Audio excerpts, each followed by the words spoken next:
சிவாய நம. தூங்குறதுக்கு முன்னாடி இந்த 2 வார்த்தைய கண்டிப்பா சொல்லிட்டு படுங்க.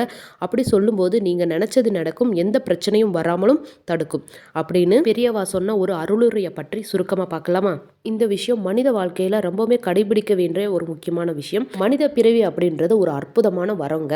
சிலர் ஏன்டா மனித பிறவியா பிறந்தோம் அப்படின்னு சொல்லிட்டு கவலைப்பட்டுப்பாங்க. இதுவரைக்கும் அப்படி நினைச்சிருந்தா கூட இனிமேல் அப்படி நினைக்காதீங்க.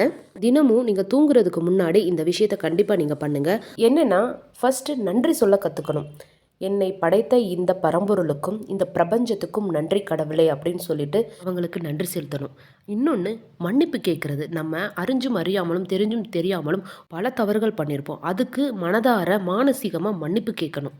அன்பு, நன்றி, மன்னிப்பு இந்த 3மே நம்மக்கிட்ட இருந்தது அப்படின்னா நம்மளோட வாழ்க்கையில் எதிரிகளே இருக்க மாட்டாங்க. எல்லா விஷயமும் நம்ம செய்கிற ஒவ்வொரு விஷயமும் நன்மையை நோக்கியே பயணிக்க செய்யும் இந்த பிரபஞ்சம். இது நிதர்சனமான உண்மை. சிவாய நம. வாழ்க வளமுடன்.